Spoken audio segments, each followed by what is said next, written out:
jump right into our next topic. But feel free to get up and get breakfast. There's plenty over there still, so you're welcome to get up while we're talking.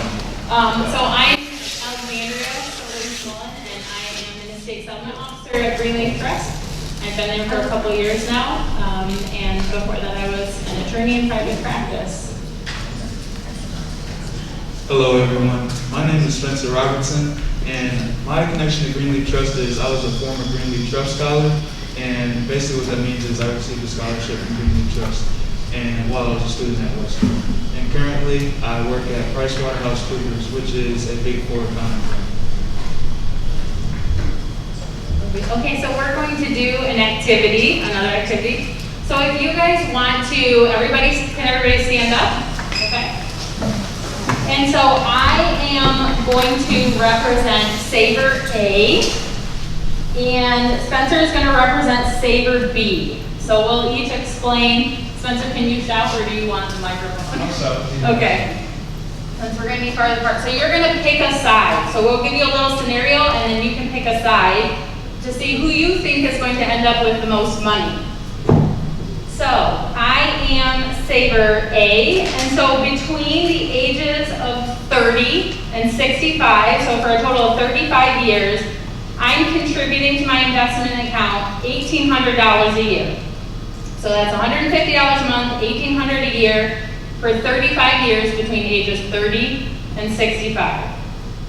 All right, so for Saver B, I'm saving $1,800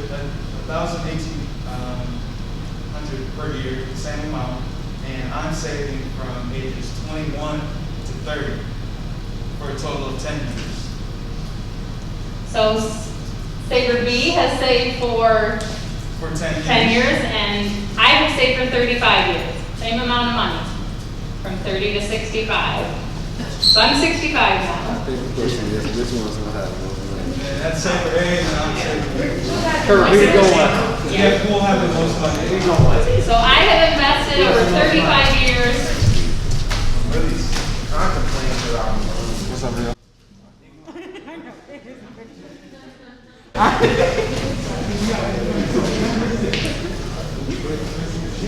So from ages 21 to 30, a total of 10 years, and I'm saving $1,000 per year. Oh, that's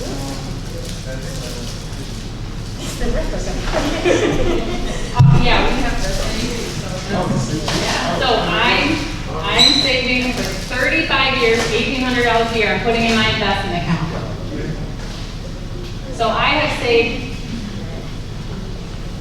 25 years longer. But you know who has the most money? Saver B. Saver B. It pays to save when you're young.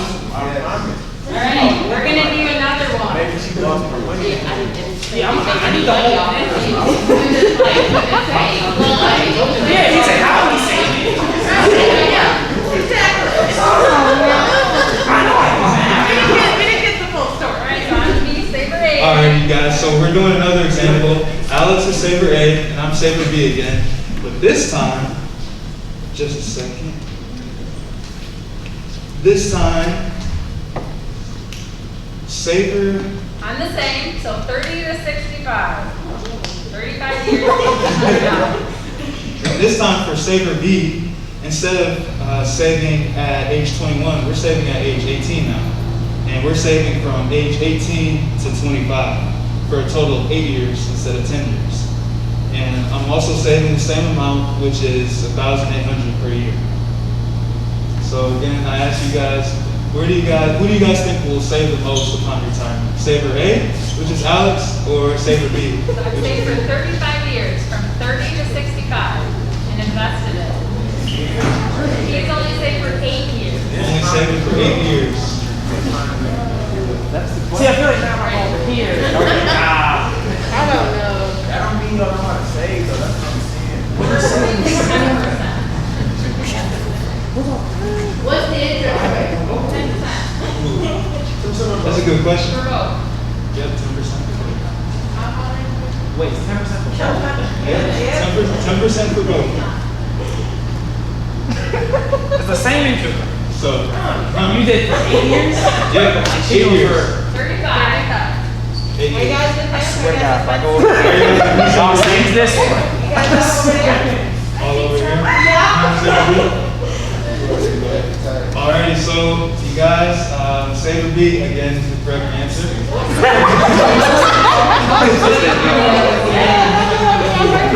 So Saber A has a total of $623,000 at the end of the total of 35 years. Saber B has a total of $1.1 million. He became a millionaire, man. I became a millionaire, and What that?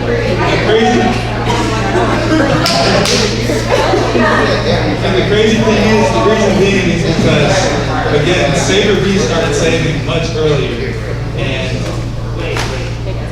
I really want to drive home the point that starting to save earlier, it will really pay dividends. So in that second example, Saber B had saved for even fewer years, so 8 years instead of 10 years in the first example, but he started saving younger and was able to make even more money.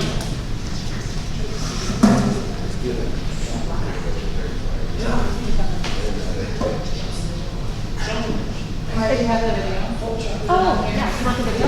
Yeah. Okay. So we're going to show you a quick tic-tac. Alrighty, so really quick, how many of you guys in here use TikTok?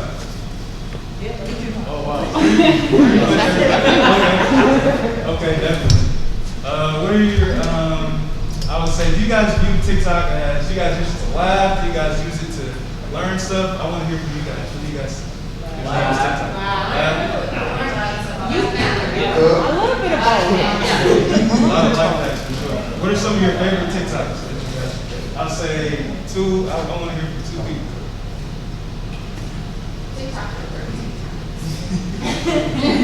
TikTok. I'll go TikTok. Me. For real? Yes. You don't see that? I'm gonna follow you. Okay, so we got this video. So we actually have we have a TikTok, and what this is, I really like this TikTok. It drives home the point of compound growth. And again, of course you can use TikTok to laugh, but you also can use TikTok to learn very beneficial things. Would you rather have a penny doubled every day for 30 days or $1 million? Who's gonna answer? Penny. Penny? Penny? Is that the If you were thinking $1 Yeah, okay. million, you'd be missing out. This is what it actually looks like when you double a penny every day. Oh, Yep, so if you guys can see, I don't know, it's kind of small, but I will say from day one, when it starts at a penny, all the way for 30 days, it grows to $5 million if you took a penny and doubled it every day. over 30 days. So around day 18, it gets a little more serious, and you actually end up with over $5 million after day 30. This shows the power of compounding money over and over again. You get tons of return. This also shows the power of long-term thinking over instant gratification. So just remember, every little bit counts, think long-term, and don't get impatient. Would you rather have a Okay, so obviously you're probably not going to get that kind of return in the stock market, but if you find that investment, you let me know. But no, it drives home the point of what compound interest is, and Albert Einstein actually called this the most powerful force in all of nature, compound interest. So you can really utilize that to your advantage when you have a piece of a whole and you take 10% of that, and then you earn 10% after that. You're earning it not just on the original amount, but the 10% that has already accumulated there. So it can really grow exponentially over time.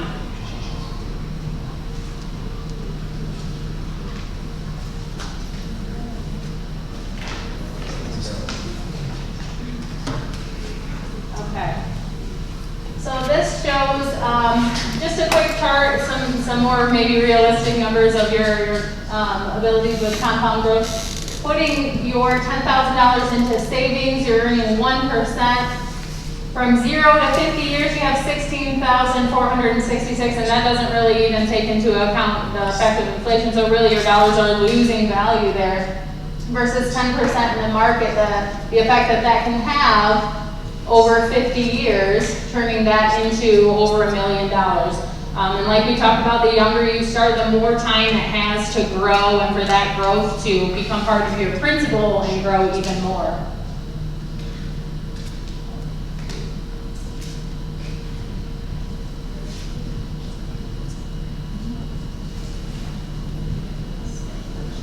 So, I like to transition. I know Lisa talked about a rule earlier, and I don't want to keep throwing rules at you guys, but there is another rule that comes into play with compound growth. And this rule is the rule of 72. And the rule of 72, basically what it is, and I'll go to the next slide. Basically, it asks the question, how fast can we double our investment? And in terms of I'll give you an example in a little bit, but I just really want to drive home the point that you can try to figure out, if I invest this amount, how long will it take for this amount to double? So let's say, so with the rule of 72, there's a formula involved, and the formula is you take 72 divided by the rate of return that you think that you will earn on, say it's a savings account, say it's your investments, whatever, that rate of return. And that's the answer is the amount of years that it'll take for your investment to double. So let's take a simple example. Let's take 72, the rule of 72, and let's say we have an investment and we expect a 6% return on that investment. So what we would do is we take 72 and we would divide it by 6, which is the rate of return, and that would give us 12. And that's the answer for how long our investment would double. So say we invested initially $1,000. And according to this formula, 72, we expect a 6% return. It'll take 12 years for that initial $1,000 to double to $2,000. And I know you guys are probably thinking, man, 12 years is a long time just for it to go from 1,000 to 2,000, what's going on? But really, this doesn't take into account any money that you made, any additional money that you may contribute. This just takes your initial investment, and if you let it sit, that's how long it'll take without doing anything else. It'll take 12 years. Now I want to stop. Do you guys have any questions about, the rule of 72 or things like that? All right. And then I want to skip this slide. I want to talk about this slide. I really like this slide because, it shows two sides of the coin. So, of course, there are great things, great benefits that come with compound growth. But on the other side of the coin, there can also be negative consequences that come with compound growth. So, for example, say you have $10,000 in credit card debt right now, which is not ideal. And say, within a certain amount of time, you have 25% in credit card debt, and as time goes on, and as you guys can see, that $10,000 worth 30 years later, as it is compounded and things like that, can grow to $8 million. And $8 million in debt is, that's something else. So I really like this slide, and I like how it showcases, that compound growth, of course you can get your positive returns and things like that, but it also shows how compound growth can negatively affect your finances as well. So lastly, what are some key takeaways? Honestly, I really want you guys to take into account that you guys are young, you guys have time on your side. So with that in mind, I really just want you guys to, start investing, start saving.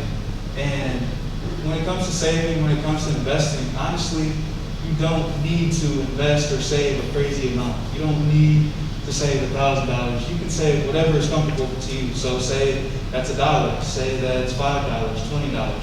Whatever it is vital and it is important that you guys start saving and investing right now. And start as soon as you can. As you guys seen it in both examples with Saver A and Saver B. The earlier the savers started saving, the better off it turned out for them in the long run. And also the rule of 72 as well. It's a great way to figure out when will my investment double if I just put it in the savings account or an investment account and just leave it alone. So that's another great tool that you can use to, sort of figure out, where your finances will be in the short term and long term. Oh yeah, of course. Do you know why they chose the numerator of 72 in the 72? Or who came up with it? That is a great question. I will have to get back to you on that answer. I don't know who came up with it. Because the math works out, that's why it's The stuff math to do. works out. Yeah, that's a great question. though. Figure that out. That's a great question for sure. That part of it. Does anyone else have any questions? Well, thank you. All right. Of course. Thank you guys so much. Appreciate it.